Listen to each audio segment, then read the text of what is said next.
આજે છોકરાઓ આપણે 15મો સમૂહ તમે જે આખો શીખા એના MCQ આપણે શીખવા છે. હવે પહેલી વાત કે આમાં હારે હારે લખાણ સંબંધિત પ્રશ્નો બધા મેં તમને સોલ્વ કરાવતો ગયો છું, બરાબર. બીજી વાત એ છે કે આમાં અગત્યની વસ્તુઓ કઈ કઈ આવે, તો આની અંદર જે અગત્યની વસ્તુઓ આવે છે, આની અંદર જે અગત્યના MCQ આવે છે એ આપણે સોલ્વ કરશું, કે જે જૂની પરીક્ષાઓમાં ગુજસેટમાં નીટમાં પૂછાઈ ગયેલા હોય કે પછી બીજી પરીક્ષામાં પૂછાઈ ગયેલા હોય. ગુજરાત બોર્ડની ગુજસેટમાં પૂછાઈ ગયા હોય, નીટમાં પૂછાઈ ગયા હોય, ગુજરાત બોર્ડમાં પૂછાઈ ગયા, એવા બધા MCQ સોલ્વ કરાવીશ. ટોટલ 194 જેટલા MCQ છે. એવું બને કે જૂના સિલેબસને રિલેટેડ પણ આમાં કોઈ પણ MCQ આવી ગયેલો હોય, એવું બને તો જૂના સિલેબસને લગતો હોય તો કોઈ પણ MCQ આવી ગયેલો હોય તો તમારે એને દૂર કરવાનો કે નહીં, તો આ MCQ આપણે આ કોર્સને રિલેટેડ નથી એટલે તમે ન કરો તો ચાલે. હવે કયા પ્રશ્નો જે પરીક્ષામાં છે એ અગત્યના છે, તો સૌથી પહેલી વસ્તુ તો છે કે નાઇટ્રોજનના બનાવટ ગુણધર્મ ઉપયોગો આવે, પણ એટલું બધું ઇમ્પોર્ટન્ટ નથી. પણ નાઇટ્રિક એસિડ બહુ અગત્યનું છે, પછી નાઇટ્રોજનના ઓક્સાઇડ્સ છે, બધા અગત્યના છે. પછી PCl3, PCl5 અને ફોસ્ફરસના ઓક્સો એસિડ છે, એ બધું આપણી માટે અગત્યનું છે, બરાબર. તો આ બધી વસ્તુઓ છે આપણે પરીક્ષામાં પૂછાય, બરાબર. આટલા વર્ષોથી પણ પૂછાઈ આવેલી હોય તો આપણે બધાની પ્રેક્ટિસ કરવી પડે. વીટી કસોટી છે એની પ્રેક્ટિસ કરવી પડે, તો એ બધું લખીને તૈયાર કરવું પડે. જેટલું લખીને તૈયાર કરશો એટલું વધારે આવડશે, કારણ કે આ ચેપ્ટર છે એ સહેલું ચેપ્ટર કહેવાય, અઘરા ચેપ્ટરોમાં ન આવે. હવે તમે એને કઈ રીતે તૈયાર કરો છો એ તમારા માટે અગત્યનું છે. તમે રોજ કરતા ગયા હોય તો તમને હું માનતો નથી કે તમને આમાં કોઈ પણ જાતનો પ્રશ્ન આવે. તો હવે જે કાંઈ પણ પૂછાઈ ગયેલા પ્રશ્નો છે એ હું તમને સોલ્વ કરાવવાનો છું. તમને આટલા MCQ સોલ્વ કરો, એમાંથી તમને કોઈ પણ નંબરનો MCQ ન આવડતો તમે મને મોકલજો, તો હું તમને એ સોલ્વ કરાવીશ. તો આટલી વસ્તુ છે ને એ આપણે જોતા જઈએ છીએ. તો હવે હું તમને 15મા સમૂહના MCQ છે એ હું તમને સોલ્વ કરાવતો જાઉં છું. તમે બરાબર સરસ ધ્યાન આપજો. ઓકે, તો જો જ્યાં પરીક્ષામાં બાજુમાં લખેલું હશે કે પૂછાઈ ગયેલો છે એવા જ MCQ હું તમને સોલ્વ કરાવવાનો છું. આપણે એવા MCQ જોતા જશું. તો અહીંયા આપણને પ્રશ્ન પૂછ્યો છે કે કોઈ તત્વ X માટે સંયોજનો XCl3, X2O5, Ca3X2 શક્ય હોય પરંતુ XCl5 શક્ય ન હોય તો તે તત્વ X કયું હશે? તો આપણા માટે એવું કહેવાય કે Xની જગ્યાએ NCl3 આવે, N2O5 આવે, Ca3N2 આવે, પણ NCl5 શક્ય નથી બનતું, એટલે એ આપણા માટે નાઇટ્રોજન જવાબ આવે. આમાં જવાબ છે ને ખોટો લખાઈ ગયો છે ભૂલથી, તો અહીંયા 16માં D લખેલું છે પણ D નહીં આવે. જવાબ શું આવશે આપણી માટે? C આવશે, અને એ કોણ આવશે? નાઇટ્રોજન આવશે. ઓકે, તો હવે ત્યાંથી આપણે આગળ વધશું. જોઈએ જો કોઈ તત્વ M માટે સંયોજનો MCl3, M2O5, Mg3, M2 બનતું હોય તો MCl5 શક્ય. એનો એક પ્રશ્ન પણ અલગ રીતે પૂછાયેલો. જવાબ આપણી માટે કોણ આવશે? નાઇટ્રોજન જ આવશે. ત્યાર પછી આગળ જોઈએ, પ્રોટોન પ્રત્યે કયો પદાર્થ સૌથી વધુ આકર્ષણ ધરાવશે? તો પ્રોટોન પ્રત્યે આકર્ષણ ધરાવતો પદાર્થ હશે આપણી માટે એમોનિયા આવશે, કારણ કે એમોનિયાથી દાન કરશે, બરાબર. તો આપણા માટે જવાબ એ આવશે કે પ્રોટોન પ્રત્યે કયો પદાર્થ સૌથી વધુ આકર્ષણ ધરાવશે, તો આપણા માટે જવાબ આવશે એ એમોનિયાનો જવાબ આવશે. આગળ, નાઇટ્રોજન સમૂહના તત્વોના MH3 પ્રકારના હાઇડ્રેટ સંયોજનોમાં સૌથી વધુ સ્થાયીતા કોણ? સૌથી વધુ સ્થાયી એમોનિયા હશે. સૌથી પહેલો વધુ વિદ્યુત ઋણતા ધરાવતો હાઇડ્રોજન સાથે સ્થાયી હોય એટલે એમોનિયા આવશે. નીચેનામાંથી હાઇડ્રેટ સંયોજનોની બેઝિકતાનો ક્રમ કયો સાચો હશે? તો બેઝિકતાનો સાચો ક્રમ છે આપણી માટે આવશે એમોનિયા, આનો આવે. જનરલી બેઝિકતા આવી રીતે હોય છે: નાઇટ્રોજન, ફોસ્ફરસ, આર્સેનિક, એન્ટીમની અને બિસ્મથ. તો આ બધાના હાઇડ્રાઇડ્સ હોય આપણા માટે, તો એ રીતે આપણા માટે સ્થાયીતા જોવા મળે. તો આપણા માટે ammonia, bismuth, antimony, arsenic, phosphorus અને એમોનિયા, એમાં આપણી એ રીતે સ્થાયીતા આવશે, જોવા મળશે. કયો ઓક્સાઇડ એસિડિક નથી? અધાતુના ઓક્સાઇડ બધા એસિડિક હોય, પણ ધાતુનો ઓક્સાઇડ બેઝિક હોય, એટલે આપણા માટે ધાતુનો ઓક્સાઇડ છે B2O5 છે. B2O5 હોવાને કારણે ધાતુનો ઓક્સાઇડ બને, અને ધાતુનો ઓક્સાઇડ હોય એટલે બેઝિક હોય, એટલે એસિડિક ન હોય. બાકીના નાઇટ્રોજનના ઓક્સાઇડથી બધા એસિડિક હોય, ફોસ્ફરસનો ઓક્સાઇડ પણ એસિડિક હોય, એટલે આપણી માટે ધાતુનો ઓક્સાઇડ છે ખાલી બિસ્મથ આવશે, કારણ કે ઉપરથી નીચે જશું એટલે આપણા માટે અધાતુનો ગુણધર્મ ઘટશે ને ધાતુનો ગુણધર્મ વધશે, એટલે જે છેલ્લા ક્રમમાં આવતો બિસ્મથ છે એ આપણા માટે કેવો થશે? ધાતુનો ઓક્સાઇડ, અને પોતે કેવો થશે? બેઝિક થશે. આગળ જોઈએ આપણે અતિ શુદ્ધ ડાયનાઇટ્રોજન મેળવવું હોય તો અતિ શુદ્ધ ડાયનાઇટ્રોજન છે શેમાંથી મળે? બેરિયમ એઝાઇડ, એઝાઇડ સંયોજનોમાંથી મળે અને સોડિયમ એઝાઇડમાંથી મળે. એટલે આ એઝાઇડ સંયોજનોમાંથી અતિ શુદ્ધ નાઇટ્રોજન મળે એટલે આપણી માટે સોડિયમ અથવા બેરિયમ એઝાઇડનું સંયોજન આપણા માટે આવશે. આગળ નાઇટ્રોજનના સંયોજનોમાં તેની ઘટતી ઓક્સિડેશન અવસ્થાઓનો સાચો ક્રમ જણાવો. જો NH4+ અને Cl- હોય તો આપણા માટે NH4+ થાય તો આ +1 અહીંયા હશે. નાઇટ્રોજન માટે X હશે અને હાઇડ્રોજન માટે 4 હશે. Xને સૂત્રનો કરતા બનાવો, 1 અને 4 માઇનસ તારા બાજુ આવશે. X બરાબર -3 થશે એટલે X બરાબર -3 જવાબ આવ્યાનો. નાઇટ્રોજન માટે જવાબ 0 આવશે. અહીંયા -2 એટલે જવાબ 2 આવશે. અહીંયા 3 તો 6 માંથી 1 જશે એટલે 5 આવશે. એટલે અહીંયા જે જવાબ આવશે એ આપણા માટે -3 આવશે, આ 0 આવશે, આ 2 અને 5 આવશે. આ જો થયો એ આપણા માટે વધતો ક્રમ થયો. આપણે ઘટતી ઓક્સિડેશન અવસ્થાનો ક્રમ જોવે છે, વધતો ક્રમ જોતો નથી. આપણે અહીંયા જોતા હતા વધતો ક્રમથી જોતો હતો. આમાં શું હોતું? તો આ એમોનિયા હોય તો -3 આવે, આ 0 આવે, આ 2 આવે, આ 5 આવે, તો આ ઘટતો ક્રમ થયો એટલે જવાબ આપણો આ આવશે. બરાબર છે. ત્યાંથી આપણે આગળ જઈએ MCQમાં, તો જોતા જઈએ. ઔદ્યોગિક રીતે એમોનિયા વાયુના ઉત્પાદન માટેની હેબર પદ્ધતિ માટે યોગ્ય પ્રક્રિયા પરિસ્થિતિ કઈ છે? તો એમાં 212 દબાણ હોય, 773 કેલ્વિન ટેમ્પરેચર હોય અને FeO એ આપણા માટે ઉદ્દીપક તરીકે આવે. તો 200 દબાણે 773 કેલ્વિન તાપમાને અને લોખંડનો ઓક્સાઇડ છે એ આપણા માટે ઉદ્દીપક તરીકે આવશે. એમોનિયાના અણુનો આકાર જણાવો. તો એમોનિયાના અણુનો આકાર શું છે? તો એમોનિયાનો અણુ જે છે આપણા માટે એમોનિયાનો અણુ છે ત્રિકોણીય પિરામિડલ આવે. જો અહીંયા રેખીય છે, અહીંયા સમતલીય છે, અને તમે સામે ઉપર જોશો તો આપણા માટે ત્રિકોણીય પિરામિડલ અહીંયા છે, અને 101.7 અને 107.8 ખૂણો આવે છે એટલે જવાબ આપણો આવશે. હેબર પદ્ધતિ વડે એમોનિયાના 20 મોલનું ઉત્પાદન કરવું હોય તો આપણા માટે નાઇટ્રોજન છે એ 3 મોલ હાઇડ્રોજન આરે જોડાશે અને 2 મોલ એમોનિયા બનશે. એટલે આ 1 થશે, આ 3 થશે, આ 2 થશે, આ 30 હોય, આ 20 હોય, આ 10 હોય, તો આના 30 આ 20 બને. તો આપણા માટે જવાબ હશે 30 હાઇડ્રોજન હોય ત્યારે 20 મોલ એમોનિયા બનશે એટલે જવાબ છે એ 30 આવશે. આગળ એમોનિયાની બનાવટ દરમિયાન હેબર પદ્ધતિમાં પ્રવર્ધક તરીકે કોણ હોય? તો K2O અને Al2O3 હોય. નીચેના પૈકી સૌથી વધુ પ્રોટોન ગ્રાહી પદાર્થ કયો હોય? તો આપણા માટે એમોનિયા આવશે, કારણ કે વધુ પ્રોટોન છે, કારણ કે એની પાસે એક અબંધકારક ઇલેક્ટ્રોન યુગ્મ છે જે બીજાને એ દાન કરી શકે. સેમ પ્રશ્ન છે કે નીચેનામાંથી કયા પદાર્થોની જોડ એમોનિયાના ઉત્પાદકની હેબર વિધિમાં પ્રવર્ધક તરીકે હોય? તો K2O અને કોણ આવશે? Al2O3 આવશે. આપણા માટે જવાબ છે એ જ આવશે. K2O અને Al2O3 આવશે. આગળ NO2 વાયુ નીચેના પૈકી કોને ગરમ કરવાથી ન મળે? હવે જો લેડ નાઇટ્રેટને ગરમ કરો એટલે NO2 મળે જ છે, કારણ કે એ આપણે ઓલા ઓક્સાઇડની બનાવટ એમાં આવે જ છે. કોપર નાઇટ્રેટમાંથી મળે, સિલ્વર નાઇટ્રેટમાંથી પણ આપણને મળે, NO2 મળે. પણ KNO3 ને ગરમ કરો તો ઓક્સિજન છૂટો પડે. આ પરીક્ષામાં પૂછાઈ ગયેલો જ MCQ છે એટલે આપણને એ રીતે આવડું છે. કયો ઓક્સાઇડ રંગવિહીન અને તટસ્થ છે? તો પેલો N2O છે એ રંગવિહીન અને તટસ્થ છે. બાકીના રંગવિહીન પ્રવાહીમાંથી કેવું N2O4 છે એ પીળા રંગનું પ્રવાહી છે, N2O3 છે ઝાંખો ભૂરો છે, એવી રીતે આવે. આ પણ રંગીન આવે N2O5. એટલે આપણા માટે આ બધા છે બાકીના છે રંગવાળા છે, જ્યારે N2O છે આપણા માટે રંગવિહીન છે. આગળ આપણે જોશું HNO3 છે એની X સાથે પ્રક્રિયા કરો એટલે આપણને Y અહીંયા પદાર્થ મળે ને HPO3 મળે. તો આપણા માટે એવું આવે છે કે તમે P2O5 સાથે પ્રક્રિયા કરો એટલે અહીંયા આપણને N2O5 મળે. જવાબ આપણા માટે B આવશે. ત્યાંથી આપણે આગળ જશું. જ્યારે આપણે પ્રક્રિયા જે છે એ પ્રક્રિયા સાંદ્ર HNO થયારે કરો ને તો આપણને NO2 મળે, અને મંદ હારે કરો ને તો NO મળે.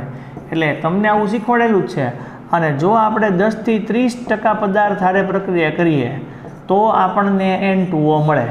તો સાંદ્ર હારે કરો ત્યારે NO2 મળે, મન ડારે કરો ત્યારે NO મળશે, એટલે આપણા માટે જવાબ આવશે NO2 અને NO આવશે, બરાબર. પહેલામાં NO2 આવશે ને પછી NO આવશે. આગળ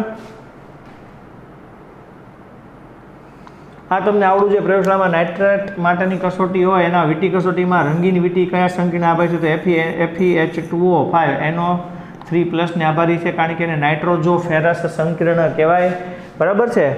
તો એ જવાબ આપણા માટે આવે.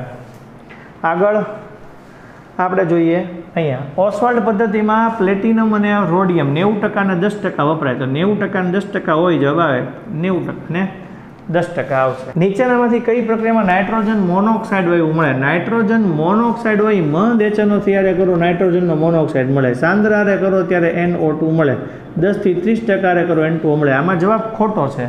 124મો પ્રશ્ન છે, એમાં C જવાબ આપ્યો છે, પણ એ C નો આવે. જવાબ છે આપણા માટે નાઇટ્રોજન મોનોક્સાઇડ ઉપરથી NO પહેલો જવાબ આવવો જોઈએ.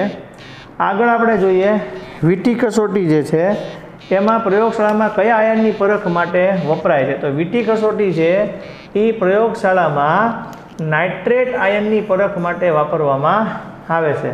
એટલે NO3- નાઇટ્રેટ આયન એની પરખ માટે આપણે વીટી કસોટીનો ઉપયોગ કરવામાં આવે છે. આગળ આપણે જોઈએ કે 65.4 ગ્રામ ઝીંકની નાઇટ્રિક એસિડ સાથેની પ્રક્રિયાથી કેટલા ગ્રામ ઓક્સિડેશન કરતાનું રિડક્શન થશે? તો ઝીંકની જ્યારે આપણે 2 મોલ HNO3 હારે પ્રક્રિયા કરીએ ત્યારે આપણને આના ગુણ્યા 2 એટલે આપણને લગભગ 126-130 જેટલો જવાબ મળવો જોઈએ. પણ આમાં હું તમને સમજાવું એ પ્રમાણે આપણને અહીંયા આપેલું છે કે 4 મોલ HNO3 2 મોલ HNO3 સાથે રિડક્શન પામી અને NO2 બનાવે છે. બાકીના 2 મોલ નાઇટ્રેટ રૂપે ZN સાથે સંયોજન, એટલે 2 મોલ ઓક્સિડેશન કરતા, એટલે આમાં આનો અણુભાર 63 થાય, એટલે 63 ગુણ્યા 2 કરો એટલે જવાબ કેટલો આવશે આપણી માટે? 126 આવશે. એટલે 63 ગુણ્યા 2 કરશું એટલે આપણો જવાબ જે છે એ 126 થશે. P4 અણુમાં P ની લાક્ષણિકતાનું ટકાવાર પ્રમાણ જણાવો. હવે ધારો કે એ પોતે sp3 હાઇબ્રિડાઇઝ્ડ હોય, sp3 સંકરણ ધરાવતું હોય, તો આપણને તમને મેં શીખવાડેલું છે કે જો sp3 સંકરણ ધરાવતું હોય તો એમાં P ની કક્ષકો 3 છે, ટોટલ કક્ષકો 4 છે, એટલે 3/4 ઉપરથી આપણા માટે એ 75% આવે. એટલે P4 અણુમાં P લાક્ષણિકતાનું ટકાવાર પ્રમાણ આપણા માટે એ 75% જેટલું આવશે.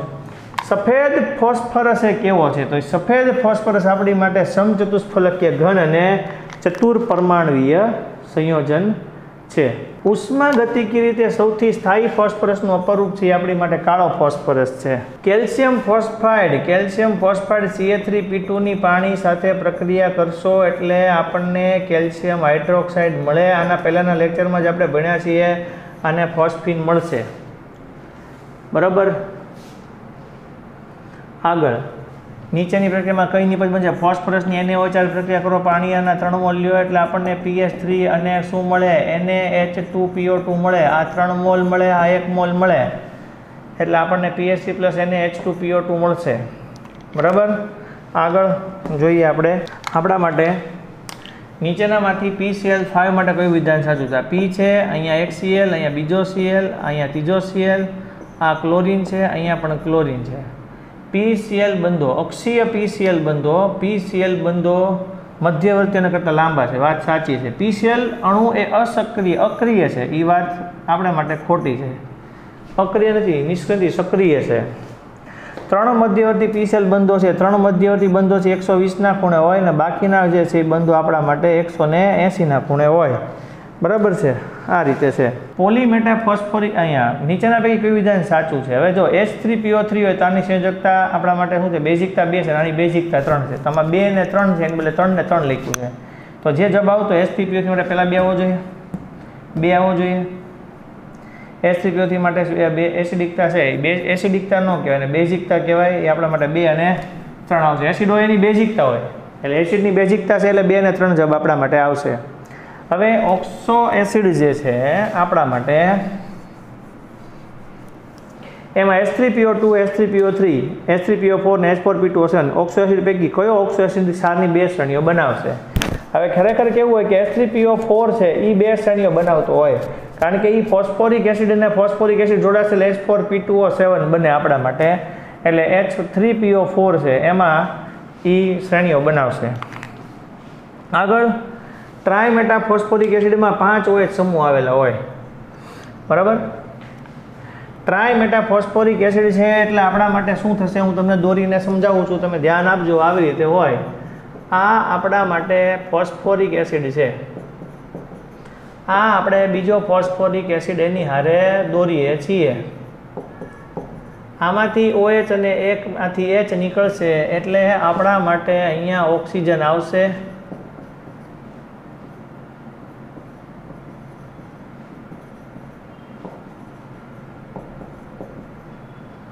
આ રીતે, બરાબર.